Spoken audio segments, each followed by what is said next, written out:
Kan tidak mungkin ada kementerian yang tanpa korupsi. Mesti ono siji loro lah, ya mesti ya. Tapi saya kesini tidak untuk mengawasi Anda korupsi apa tidak. Bahkan kalau ada yang korupsi di kantor ini, di kementerian Anda, saya doakan mudah-mudahan Anda mencuri itu karena tidak bisa lain kecuali mencuri. Mudah-mudahan karena memang ada situasi yang membuat Anda darurat seperti itu. Dan saya doakan Anda dosanya tidak gede-gede amat sehingga Allah akan mengampuni dosa Anda. Gitu loh. Andaikan ada. Artinya saya tidak mengutuk-ngutuk orang yang mencuri. Setiap orang yang ketangkap KPK, kalau saya kenal baik sama dia, saya kasih WA atau SMS, selamat, congratulations, saya bilang gitu. Selamat Anda telah menjalankan kebenaran. Gitu. Kan mangkel bocah anaknya. Lu kok gimana maksudnya, Cak? Anda kan sedang menjalankan kebenaran. Orang salah dihukum sama dengan benar. Gitu? Kalau salah tidak dihukum sama dengan salah pangkat 2. Kan begitu.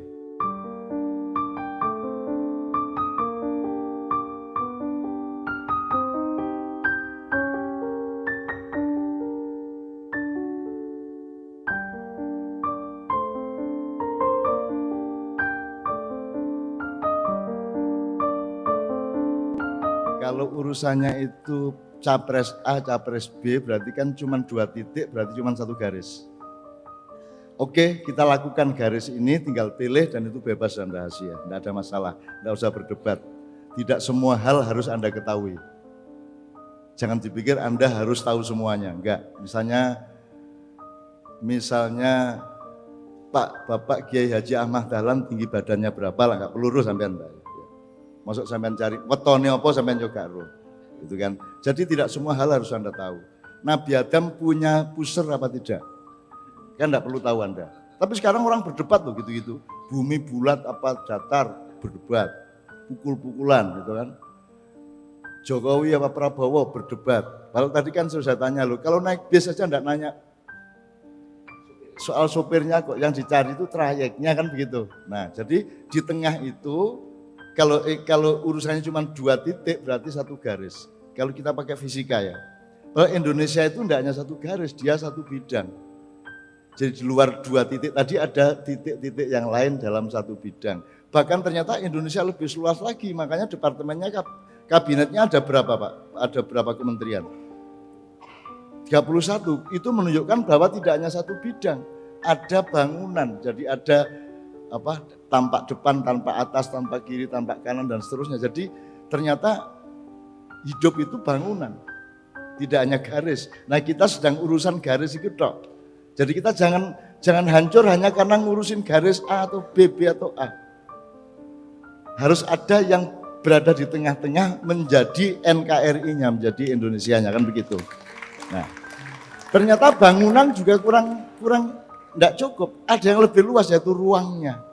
Saya nyun sewu, semua saya muat di dalam diri saya. Tidak ada yang saya anti, tidak ada yang saya jenis Pak. Nek bahasa Jawanya gak ono sing tak gedingi lah, gitu ya. Semua saya coba. Misalnya gini, kan tidak mungkin ada kementerian yang tanpa korupsi. Mesti ono siji loro lah, ya mesti ya. Tapi saya kesini tidak untuk mengawasi Anda korupsi apa tidak. Bahkan kalau ada yang korupsi di kantor ini, di kementerian Anda, saya doakan mudah-mudahan Anda mencuri itu karena tidak bisa lain kecuali mencuri. Mudah-mudahan karena memang ada situasi yang membuat Anda darurat seperti itu.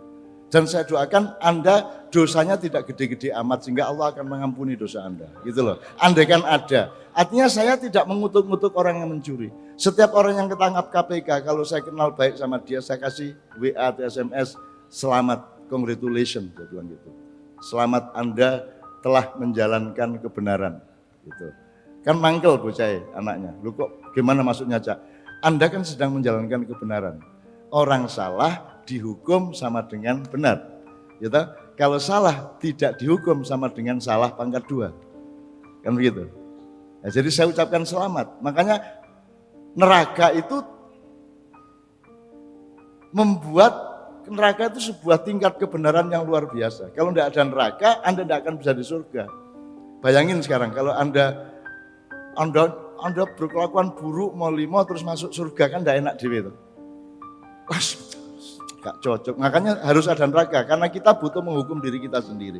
Jadi teman sekalian, kembali ke soal tengah tadi, maka di Indonesia juga harus tetap orang yang menjadi pancer, menjadi Indonesianya, ya. Perkara pilihannya kan tidak ada masalah toh, tinggal milih kok sopo gitu loh. Asalkan Anda mengerti siapa yang dipilih. Oke. Nah, memang sukar kalau di tengah-tengah, saya di tengah-tengah teman-teman sekalian. Saya harus menerima semua. Pak Ma'ruf Amin saya terima, ya toh. Semua dari pihak yang satunya juga datang saya terima. Dulu Anies saya terima, Ahok nggak datang ya saya nggak bisa nerima, mau dia nggak datang, kan gitu. Kan gitu. Maka tapi Anies datang ketiga kalinya saya bilang Nis, kowe nek rene mbok karo Ahok, gitu loh. Sip nek karo Ahok. Makanya ketika Pilgub di Jatim semuanya saya kumpulkan, Saiful dan Putih sebelah kanan saya, kemudian Mbak Khofifah sama Emil di sebelah kiri saya. Akhirnya karena kan saya nggak mungkin ngerangkul Saiful terus ngerangkul Khofifah. Kan ini ada halangan budaya dan aurat ya Pak ya. Akhirnya saya distribusi, saya bikin integralitas baru. Saiful di sebelah sini, Emil sebelah sini, terus Saiful Emil sebelah kanan saya, Khofifah sama Putih sebelah kiri saya. Mereka rangkulan akhirnya. Gitu loh. Dan pemilu Pilgub aman 100%, ada gambar itu aman 100%. Paginya tidak ada apapun yang membahayakan. Harus ada yang seperti itu. Terus saya harus di panggung kan bingung. Iki Cak Nun cenderung nang sapa ya? Cenderung kan gitu. Cenderung ke siapa? Sedikit pun saya tidak memberikan kecenderungan apapun. Kan bebas dan rahasia toh Pak. Bebas kok ribut. Ya sakar-karpe milih sapa. Dan rahasia kok kenapa harus ngomong? Kenapa harus berdebat? Kenapa harus medsos? Makanya saya tidak punya medsos Bapak-Bapak sekalian. Kalau ada nama saya di Facebook, di Instagram itu bukan saya. Itu mungkin orang yang mencintai saya atau orang yang membenci saya atau orang yang memanipulasi saya. Monggo sakarpe. Dan saya tidak ada masalah dengan semua manipulasi tentang saya. Kalau sampean melihat saya dipotong-potong kalimat saya untuk nyerang Jokowi, untuk nyerang Prabowo, sak piturute sak karepmu nek kowe percaya mate dhewe nek gak percaya ya takon aku kan begitu. Saya tidak punya medsos, saya tidak punya Facebook, saya tidak punya akun Twitter, saya tidak punya Instagram, saya tidak ikut-ikut. Saya ngertinya datang ke orang, bikin hatinya gede, saya gembirakan dia, dan saya bikin dia percaya diri bahwa masa depan Indonesia tidak ada masalah. Itu ya. Susahnya adalah kita disalahpahami kalau di tengah-tengah, ibarat Katulistiwa. Kalau kita tinggal di Katulistiwa, orang kutub selatan mana di sini ya? Ini selatan utara gitu ya. Ya gak apa-apa wis. Kalau kita di Katulistiwa, orang di kutub selatan menganggap atau tampak kita pada dia tampak sebagai orang utara, betul enggak? Kalau dari kutub utara kita tampak sebagai orang selatan. Memang begitu, enggak enak, makanya burung kakak bundar kayak gitu. Hingga tinggal 3 kan gitu. Memang enggak enak di tengah. Tapi Rasulullah mengatakan khairul umuri awsatuha, sebaik-baik perkara adalah kalau menjadi penyeimbang di tengah segala macam keadaan. Dan saya kira pendidikan adalah sila kedua dan urusan keseimbangan sumurnya mestinya di Kemendiknas. Kemendikbud. Aduh, soalnya ganti-ganti terus sih loh. Sampai bingung aku. Ya pokoknya Kemendikbud ya. Menurut saya karena di sini, kan ini pendidikan kan tidak menyempit hanya menjadi sekolah. Pendidikan jauh lebih luas dari sekolah. Bahkan pendidikan tidak bisa dipersempit hanya menjadi buku, huruf-huruf dan kalimat. Dia lebih luas dari itu. Bahkan juga tidak ada jam-jam atau waktu belajar. Karena setiap detik dalam kehidupan adalah belajar. Minal mahdi ilal lahdi. Jadi saya kira Dikbud, meskipun tugasnya formal untuk urusan kurikulum, sekolah, universitas, PAUD dan seterusnya, tetapi harus punya divisi yang sifatnya software, yang sifatnya universal, filosofis, untuk menjaga supaya seluruh perjalanan kurikulum kita tidak dikooptasi oleh kesempitan-kesempitan. Karena penyakit kita sekarang nomor 1 adalah kesempitan. Ya contohnya tadi Pak, agama disebutkan menjadi identitas. Kok identitas gimana? Sekarang saya tanya, banyak ustadz mengatakan Amerika negara kafir. Gitu? Negara kafir. Terus kalau ada orang Islam di sana nyuri, terus dikejar oleh polisi. Saya tanya, ini orang kafir ngejar orang muslim apa orang muslim ngejar orang kafir? Nah, pertanyaannya adalah kafir dan muslim itu kata benda apa kata kerja? Identitas atau perilaku? Hardware apa software? Casing apa isinya? Kan begitu. Nah, kalau bisa Kemendikbud ini membangun software dan kesadaran-kesadaran supaya orang tidak terlalu materialistik hidupnya dan tidak bertengkar karena simbol, karena icon, karena brand, karena parpol, karena golongan-golongan. Gitu loh. Menurut saya harus ada entah apa namanya itu. Pokoknya harus ada kesadaran yang seperti itu. Nah, makanya Kiai Kanjeng, Bapak-bapak sekalian juga berkeliling untuk menjaga itu semua, untuk menjaga. Makanya kita sebut sinau bareng, Pak. Saya mohon izin ya, kalau tausiah itu saya sudah tanya-tanya kepada Cak Fuad nih. Ahli bahasa Arab, anggota 9 orang Majelis Umana di Saudi, mengurusi bahasa Arab dunia. Seharusnya kata-katanya tawasi. Kalau tausiah itu saya memwasiati anak saya sebelum saya meninggal. Kurang ajar ya. Aku yang kata mati atau ya. Kalau saling menasehati itu tawasi. Terus kata kerjanya tawasau. Kan gitu. Tapi di Indonesia keliru tidak berarti salah. Tidak apa-apa, wong tidak ngerti kok. Gitu? Kan ada masalah, ya toh? Gitu. Oke, jangan lakukan apapun tanpa menghasilkan kegembiraan. Karena Allah sendiri menciptakan semua ini, judulnya adalah gembiralah. Beri kabar basyiron wa nadhiro. Bergembiralah. Jadi saya kemanapun harus bikin ada gembira. Dan saya mohon Anda semua nanti ikut bergembira. Cuman gembira itu kadang-kadang kalau sudah eselon tinggi kan malu, Pak. Guyu cekakaan kula mesti arek-arek sing cleaning service. Nah, menteri masuk ada menteri, wah, enggak mungkin. Makin rendah eselonnya makin lebar mulutnya kan gitu kan. Karena ada peningkatan budaya, Pak. Jadi sekolah SD masih mau jalan kaki. Sekolah SMP malu kalau jalan kaki, paling enggak pakai sepeda. Begitu SMA sudah malu pakai sepeda, paling enggak motor. Kalau mahasiswa kalau bisa mobil. Artinya ada kegagalan peradaban.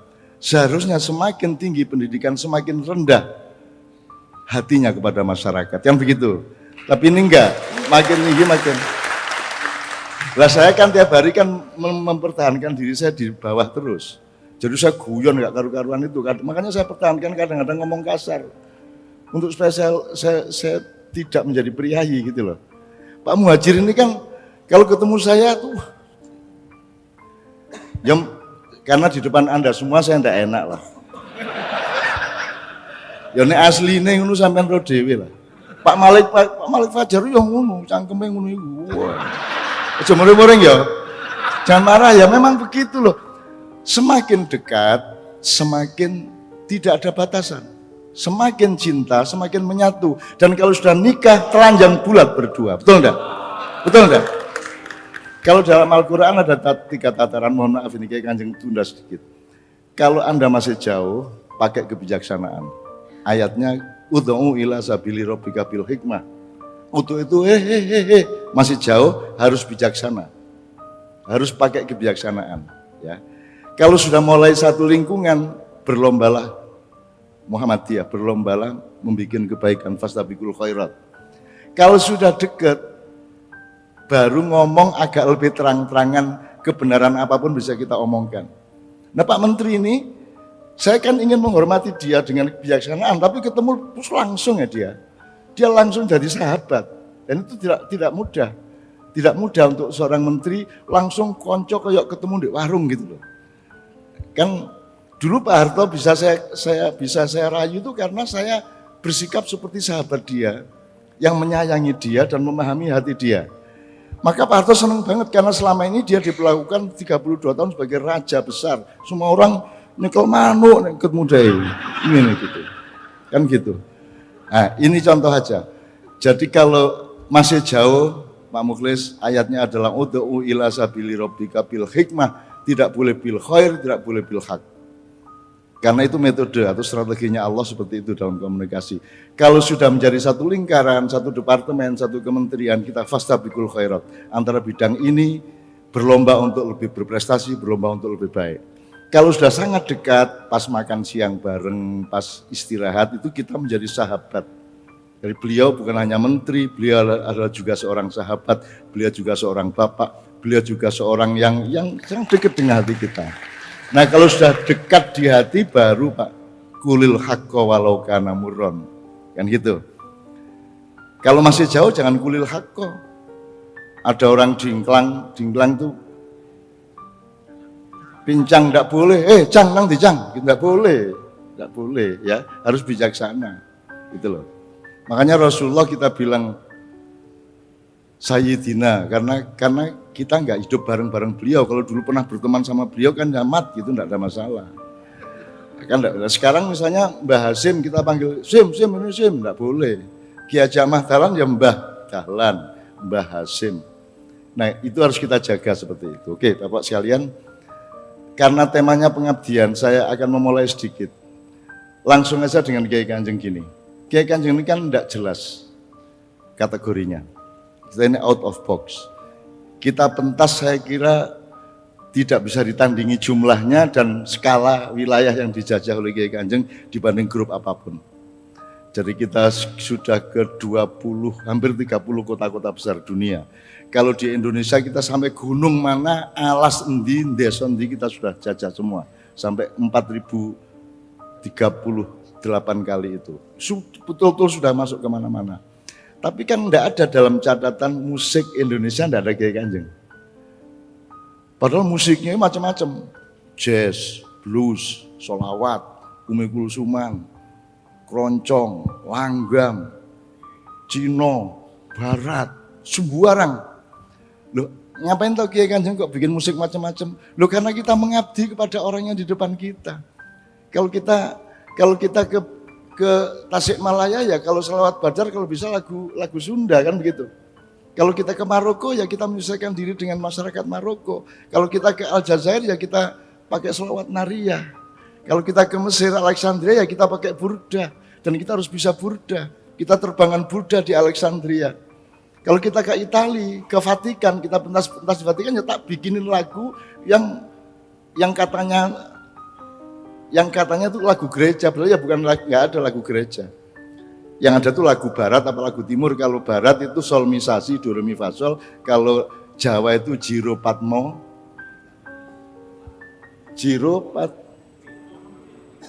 saya malah enggak bisa.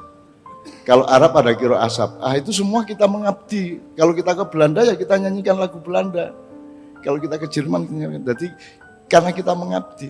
Jadi saya ingin bertahap, mari kita cari supaya kita ini lebih nikmat dan gembira di dalam mengabdi. Ayo kita cari wacananya dari mana aja. Bisa dari kebudayaan mbah-mbah kita, bisa dari agama kita, bisa dari ilmu-ilmu modern dan lain sebagainya. Kalau yang paling gampang,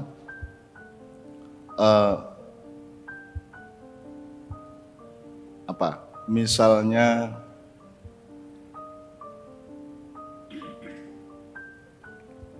karena kita menyebut Al-Musahin tadi yang Maha Esa. Jadi Tuhan itu menurut sampean, bikin sampean itu untuk apa? Tuhan itu bikin saya itu untuk apa? Saya boleh nggak berlaku semau saya ataukah saya berlaku seperti yang bikin saya? Kalau sampean lukisan, sampean menjadi seperti yang dimau pelukisnya atau lukisannya ngarang dewe? Warnanya, cuatannya, luasnya, yang digambar apa itu ngikut pelukisnya apa ada lukisan yang melukis dirinya sendiri? Kan aslinya kan ikut pelukisnya.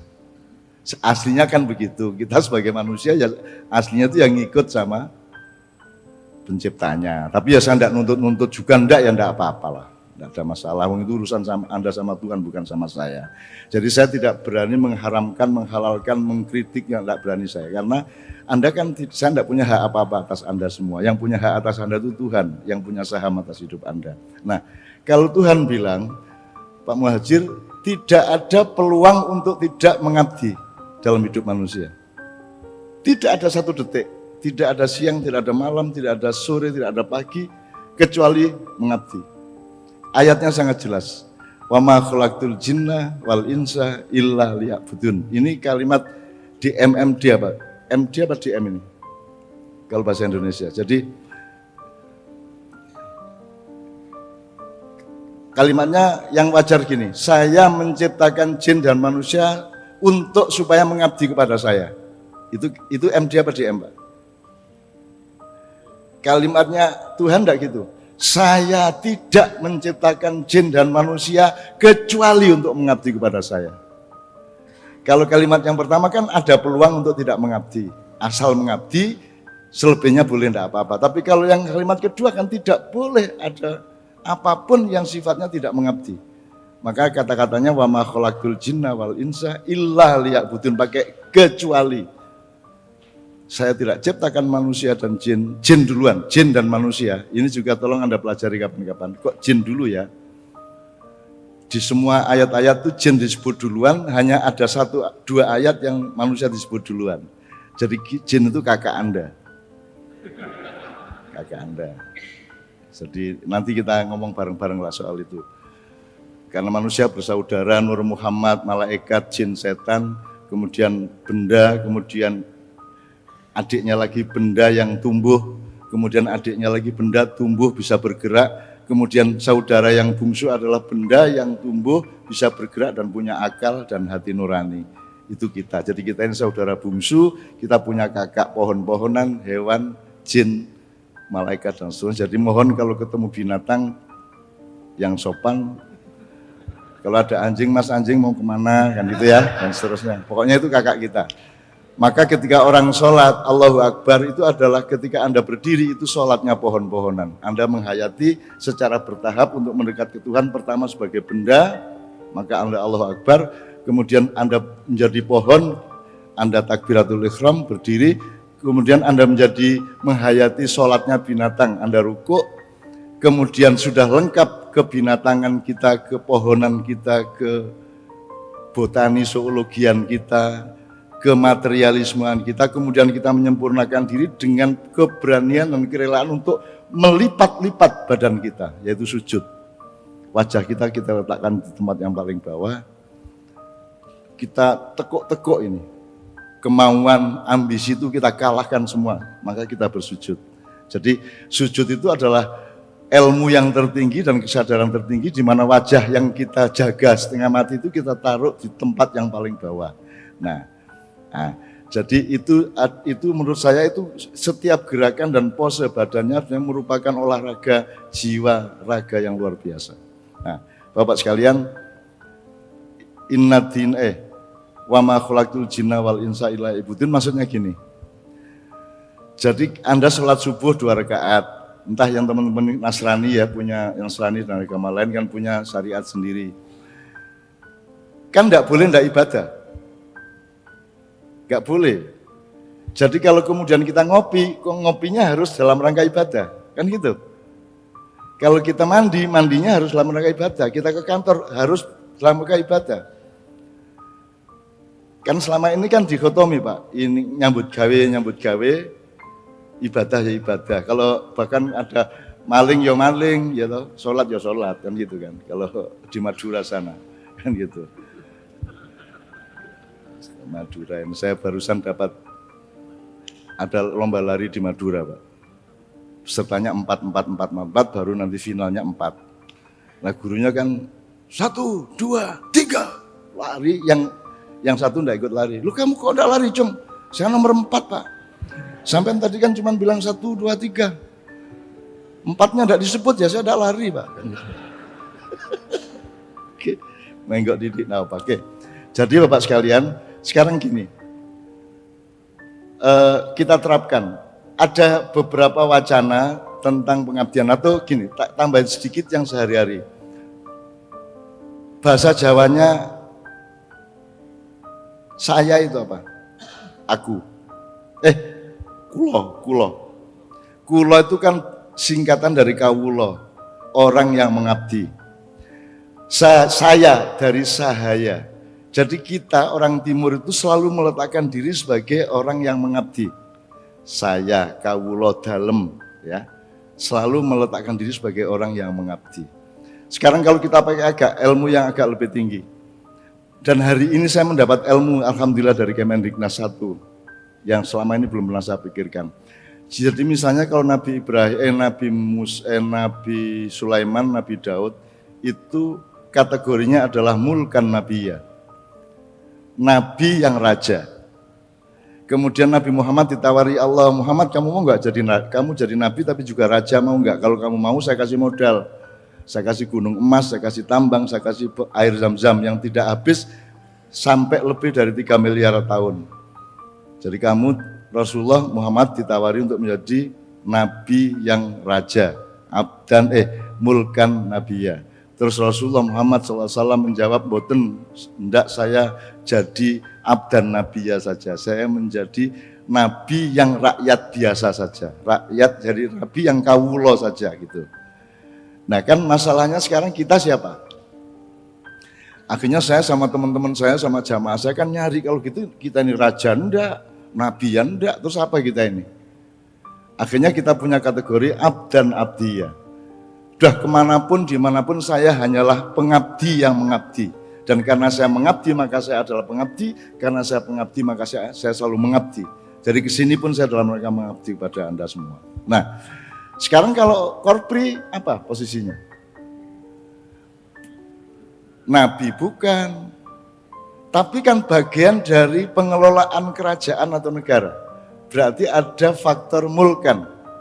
Muluk itu artinya pemilikan otoritas. Jadi korpri itu bagian dari, itu malaikatnya manusia. Jadi kalau malaikat itu kan stafnya Allah. Dari kata muluk juga. Jadi malaikat itu bukan nama makhluk, malaikat itu nama jabatannya. Itu malaikat. Nah Anda semua korpri ini kan malaikatnya pemerintah Indonesia. Berarti Anda ada kategori mulkan. Ya. Nah, kalau saya sama Kiai Kanjeng cuma abdan abdiyah. Kalau Nabi Muhammad abdan nabiyya. Kalau Nabi Sulaiman mulkan nabiyya. Kalau korpri mulkan abdiyah. Orang di pemerintahan tetapi pekerjaannya mengabdi kepada seluruh rakyat. Kan gitu. Itu namanya mulkan abdiyah. Itu baru saya ketemukan tadi Pak, karena macet tadi. Dari Cibubur macet terus mikir-mikir, oh ini konco-konco ini mulkan abdiyah. Orang yang bekerja untuk kerajaan dalam tanda petik, untuk birokrasi, tapi pekerjaannya adalah mengabdi kepada rakyatnya. Maka kategorinya mulkan abdiyah. Penting apa tidak, mudah-mudahan itu bisa menambah dorongan kita untuk mengabdi, karena tidak ada satu detik pun yang Anda jalani tanpa pengabdian. Semua harus merupakan pengabdian. Anda tidak mungkin mengabdi sama Tuhan tok tanpa mengabdi, tanpa diaplikasikan kepada yang dimiliki Allah dan yang diciptakan Allah. Tidak mungkin Anda sholat khusyuk tapi Anda tidak menghormati binatang, karena Allah tersinggung karena binatang bikinan Dia. Tidak mungkin Anda, misalnya Anda baik sama Pak Menteri, sama Pak Muhajir, Anda tidak boleh menghina anaknya, menghina istrinya dan tidak menghormati keluarganya. Kalau Anda mengabdi sama Tuhan, maka hormatilah semua makhluk Tuhan. Itulah dasar pluralisme sebenarnya. Jadi pluralisme bukan hanya antar agama dan antar suku, juga antar makhluk. Antar makhluk. Jadi manusia kepada binatang-binatang. Makanya demokrasi sebenarnya kapan-kapan kita kembangkan, kita libatkan binatang-binatang untuk demokrasi kapan-kapan. Nah, iya, itu seperti suku-suku di Sulawesi, di Sunda dulu binatang dilibatkan, sapi. Misalnya Rasulullah melibatkan onta untuk menentukan di mana masjid, daripada bertengkar semua, udah lepas onta. Nanti di mana dia berhenti, disitulah masjid. Loh, itu dong, nggak masuk akal. Loh, masuk akal. Rasulullah ngerti bahwa yang dicari onta pasti sumber air. Jadi ontanya berhenti di tempat itu. Demikian juga di suku-suku. Di sini kan demokrasinya kan egoisme manusia tok, dianggapnya manusia tok yang berperan. Itu pun manusia ditakut-takutin lagi. Itu loh, enggak boleh pelihara anjing, enggak boleh di rumahnya kalau ada lukisan dan ada patung malaikat tidak mau masuk, kan gitu ya kata Ustadz ya. Nah sekarang saya kasih tahu cara berumur panjang, resepnya apa? Peliharalah anjing di rumahmu sehingga enggak ada malaikat yang mau masuk ke rumahmu sehingga kamu berumur panjang. Awet sampai.